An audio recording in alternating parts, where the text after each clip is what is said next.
नमस्कार विद्यार्थी मित्रांनो, इग्नाइट अकॅडमीच्या युट्यूब चॅनलवर मी परशुराम शिंदे आपल्या सर्वांचं पुन्हा एकदा सहर्ष स्वागत करतो. 2025 हे वर्ष एमपीएससी करणाऱ्या म्हणजेच काय महाराष्ट्र राजपत्रित संयुक्त पूर्व परीक्षेच्या अनुषंगाने तयारी करणाऱ्या सर्व विद्यार्थ्यांसाठी अति महत्वाचं वर्ष आहे.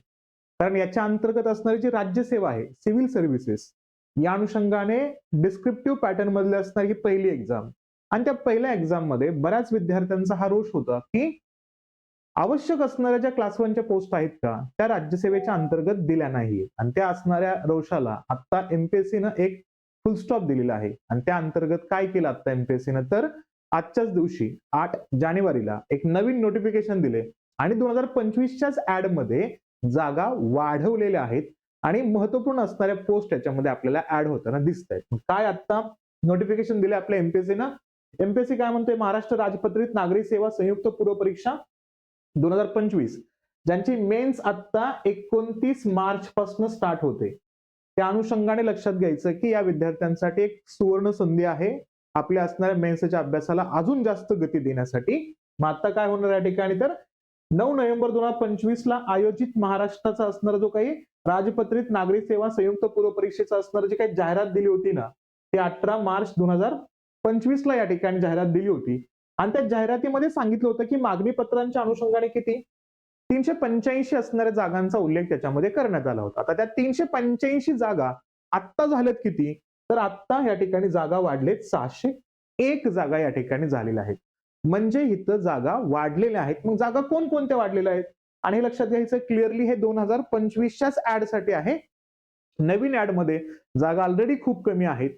त्या अनुषंगाने नवीन 26 साठीच्या असणाऱ्या जागांमध्ये अजून तरी तुर्तास कोणतीही जागांची वाढ होताना दिसत नाहीये. ते कदाचित पुढच्या असणाऱ्या काही कालखंडामध्ये आपल्याला जागा वाढताना दिसतील.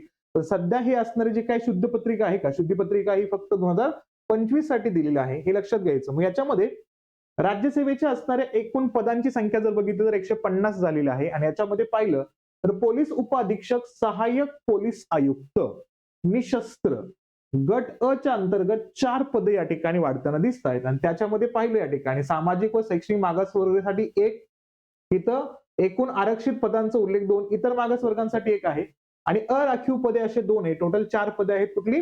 पोलीस उपअधीक्षक आणि सहाय्यक किंवा सहाय्यक पोलीस आयुक्तांच्या बाबतीमध्ये. सहाय्यक राज्यकर आयुक्त गट अ चा उल्लेख केला तर एकूण 79 पदांचा उल्लेख याच्यामध्ये दिसतोय आपल्याला. सोबत पाहिलं तर अजून कोणत्या पदांचा उल्लेख केला या ठिकाणी राज्यसेवेच्याच अंतर्गत? सहाय्यक कामगार आयुक्त गट अ 1 पद याच्यामध्ये आपल्याला येताना दिसतं याच्यामध्ये. सोबतच पाहिलं तर सहाय्यक आयुक्त कौशल्य रोजगार व उद्योजकता नाविन्यता विभाग गट अ 2 पद आहेत. सहाय्यक प्रादेशिक परिवहन अधिकारी गट अ 21 पद आहेत. अधीक्षक राज्य उत्पादन शुल्क गट अ 3 पदांचा उल्लेख याच्यामध्ये आपल्याला दिसतोय. सोबत पाहिलं उपसंचालक किंवा प्रकल्प अधिकारी एकात्मिक आदिवासी विकास प्रकल्प श्रेणी 1 उपायुक्त गट अ एकूण 11 पद आहेत. मंत्रालयीन विभागातील असणारा कक्ष अधिकारी गट ब एकूण 3 पदांचा उल्लेख या ठिकाणी केलेला आहे. सोबत पाहिला सहाय्यक गट विकास अधिकारी गट ब एकूण 15 पद आहेत आणि उप अधीक्षक राज्य उत्पादन शुल्क गट ब मध्ये सुद्धा 1 पद या ठिकाणी आहे. हे लक्षात घ्यायचं आपल्याला. जागा वाढताना संदर्भ याच्यामध्ये दिसतो आपल्याला. सहाय्यक आयुक्त राज्य उत्पादन शुल्क गट ब 1 पद आहे. सहाय्यक प्रकल्प अधिकारी संशोधन अधिकारी व तत्सम गट ब मध्ये 4 पद आहेत. कौशल्य विकास रोजगार व उद्योजकता मार्गदर्शक अधिकारी गट अ साठी पण जागा आहेत, गट ब साठी सुद्धा जागा आहेत. एकूण 5 पद आहेत गट ब साठी. आणि सोबत पाहिलं तर वनसेवेच्या अंतर्गत एकूण पद किती आहेत, तर 144 पद आहेत त्या ठिकाणी वनसेवेच्या अनुषंगाने. आणि इथं वन क्षेत्रपालाच्या 144, म्हणजे सगळ्या जागा कुठल्या आहेत, तर वन क्षेत्रपालाच्या आहेत. गट ब च्या अनुषंगाने असणारे 144 पद आहेत. नंतर या ठिकाणी सिव्हिल इंजिनिअरिंगच्या बाबतीमध्ये पाहिलं या ठिकाणी स्थापत्य अभियांत्रिकीचा उल्लेख केला तर 296 पद आहेत. यामध्ये सहाय्यक कार्यकारी अभियंता स्थापत्य गट अ 28 पदांचा उल्लेख याच्यामध्ये दिसतोय आपल्याला. सोबत पाहिलं तर सहाय्यक अभियंता श्रेणी 1 स्थापत्य गट अ 86 पद आहेत. सहाय्यक अभियंता श्रेणी 2 स्थापत्य गट ब 182 पदांचा उल्लेख याच्यामध्ये दिसतोय आपल्याला. आणि याच्या सोबतच पाहिलं तर याच्यामध्ये विद्युत अभियांत्रिकी सेवाचा संदर्भ याच्यामध्ये ऍड होताना दिसतोय आपल्याला. इलेक्ट्रिक इंजिनिअरिंगचा रेफरन्स याच्यामध्ये येतोय. एकूण 11 पदांचा उल्लेख आहे.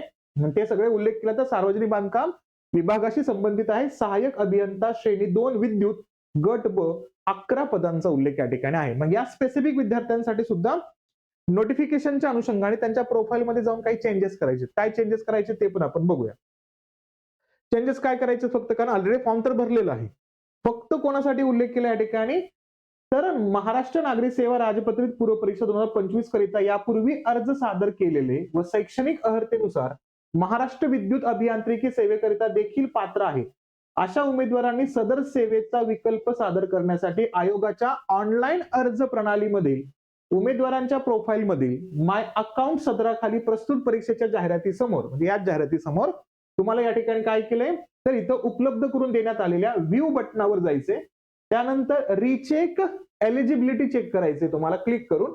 उजव्या बाजूकडील स्तंभामधील महाराष्ट्र विद्युत अभियांत्रिकी सेवेतील ज्या संवर्गाकरिता अर्ज करू इच्छितात त्यावर क्लिक करून अप्लाय हे बटन दाबायचं. नंतर अप्लाय व सबमिट या बटनावर क्लिक करावं व प्रस्तुत विकल्प सादर करणाऱ्या उमेदवारांना पुन्हा परीक्षा शुल्क भरायची आवश्यकता नाही. म्हणजे ऑलरेडी हा मुद्दा बघितला तर ज्यांनी पेपर दिलेला आहे प्रीचा, त्या अनुषंगाने हा मुद्दा चर्चेमध्ये येतोय. जागा वाढलेल्या आहेत, चांगल्या पद्धतीचा मेन्सचा अभ्यास करा आणि या असणाऱ्या परीक्षांच्या अनुषंगाने पहिलीच परीक्षा आहे, त्यामध्ये 601 जागा, भले राज्यसेवेच्या अनुषंगाने जागा जरी कमी असला 150 तरी आहेत. मागच्या अनुषंगाने पाहिलं तर प्रॉपर पहिल्या ऍड मध्ये एवढ्या जागा नव्हत्या. या अनुषंगाने आपल्याला सगळ्यांना तयारीत राहायचंय, मेन्ससाठी चांगल्या पद्धतीने तयारी करत राहायचं आपल्याला.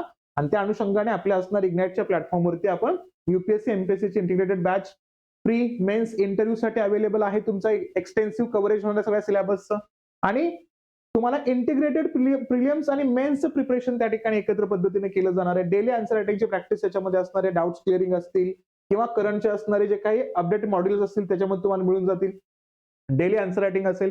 आणि ज्यांना ऑप्शनलची तयारी करायची आहे त्यांच्यासाठी पॉलिटिकल सायन्स आणि इंटरनॅशनल रिलेशन्स असणार ऑप्शनल, PSI ऑप्शनल हा आपल्या असणाऱ्या प्लॅटफॉर्मवर अवेलेबल आहे. तुम्ही याचा असणारा फायदा घेऊ शकता. ठीक आहे, जागा वाढलेल्या आहेत, तुम्ही अभ्यास करतायच मेन्सच्या अनुषंगाने. 29 मार्चला मेन्स आहे. सगळ्यांना खूप खूप शुभेच्छा. रिझल्टच्या अनुषंगाने सुद्धा खूप शुभेच्छा आणि सर्वांनी जोमात तयारी करा. या अनुषंगाने तुमचं नाव आपल्याला फायनल लिस्ट मध्ये बघायचे, यासाठी सर्वांना खूप खूप शुभेच्छा. थँक्यू.